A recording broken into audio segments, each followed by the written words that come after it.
Hi guys, எல்லாருக்கும் வணக்கம் and welcome to HanTech YouTube channel. இந்த வீடியோவில் நம்ம இதை பற்றி பார்க்க போகிறோம் அப்படின்னா, எப்படி இங்கே பார்த்தீங்கன்னா உங்களுக்கு தெரியும் நினைக்கிறேன், வெறும் ரீசைக்கிள் பின் தான் இருக்குது. ஸோ இங்கே திஸ் பிசி இதெல்லாம் நம்ம எப்படி கொண்டு வர்றதுன்ற பற்றி நம்ம இந்த வீடியோவில் நம்ம டீட்டெயில்டாக பார்க்க போகிறோம். ஸோ நம்மளோட சேனல் நீங்கள் புதுசாக இருந்தால் கீழே இருக்கிற சப்ஸ்கிரைப் பண்ணி கிளிக் பண்ணி சப்ஸ்கிரைப் பண்ணிக்கோங்க. பக்கத்தில் இருக்க பெல் ஐக்கானை கிளிக் பண்ணால் தான் நான் போகிற வீடியோ எல்லாமே உங்களுக்கு நோட்டிஃபிகேஷனாக வந்து சேரும். ஓகே, வாங்க காய்ஸ் வீடியோக்குள்ளே போகலாம். ஓகே, நம்ம முதல்ல இங்கே இருக்க இந்த திஸ் பிசி ஐக்கான் அந்த கண்ட்ரோல் பேனல் ஐக்கான்ஸ்லாம் கொண்டு வரணும் அப்படின்னா நம்ம கீழே இருக்க இந்த டாஸ்க் பாரில் போய்ட்டு ரைட் கிளிக் செய்யணும். ஓகேங்களா, ரைட் கிளிக் பண்ணிவிட்டு டாஸ்க் பார் செட்டிங்ஸ் அப்படின்னு ஒரு ஆப்ஷன் இருக்கும், அதை கிளிக் செய்யணும். ஸோ அதை நீங்கள் கிளிக் பண்ணிங்கன்னா உங்களோட செட்டிங்ஸ் இங்கே எப்படி ஓப்பன் ஆகும்.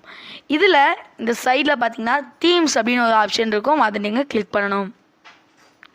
இங்கே ரைட் ஹேண்ட் சைடில் டெஸ்க்டாப் ஐகான் செட்டிங்ஸ் அப்படின்னு ஒரு ஆப்ஷன் இருக்கும், ஸோ அதை நீங்கள் கிளிக் பண்ணணும். இப்போது உங்களுக்கு இந்த மாதிரி ஒரு விண்டோ உங்களுக்கு ஓப்பன் ஆகும். ஓகேங்களா, ஸோ இந்த விண்டோவில் ரீசைக்கிள் பின் மட்டும் டிக்காக இருக்கிறத நீங்கள் பார்க்க முடியும். But computer user files and network இதெல்லாமே டிக் ஆகலை. ஓகேங்களா, இப்போ நான் அந்த கம்ப்யூட்டர்ன்றதை கொடுத்துட்டு அப்ளை கொடுத்தேன் அப்படின்னா இங்கே எனக்கு திஸ் பிசி வந்துடுது.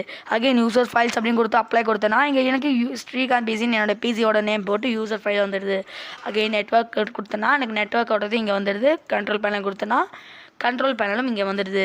ஓகேங்களா, ஸோ இதெல்லாமே உங்களுக்கு டிஃபால்ட்டாக வந்து அன்செக்கில் தான் இருக்கும். வெறும் ரீசைக்கிள் பின் தான் உங்களுக்கு வந்து டிக்கில் இருக்கும். ஸோ நீங்கள் உங்களுக்கு இப்போ எனக்கு வந்து கம்ப்யூட்டர் மட்டும் தேவைப்படும். ஸோ அதனால் நான் கம்ப்யூட்டர் மட்டும் டிக் பண்ணிவிட்டு ஓகே இல்லை அப்ளை கொடுங்க. ஃபஸ்ட்டு அப்ளை கொடுங்க, நெக்ஸ்ட்டு ஓகே கொடுங்க. ஸோ எனக்கு இது வந்து மேலே வேணுன்றதுக்காக ஸோ இதை இப்படி வச்சு இதை மேலே தூக்கி வைக்கிறேன்.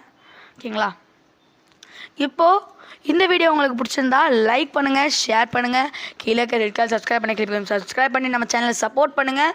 இந்த வீடியோ பற்றின ஏதாவது டவுட்ஸ் இருந்தால் கீழே கமெண்ட் செக்ஷனில் கமெண்ட் பண்ணுங்கள். Okay, bye guys.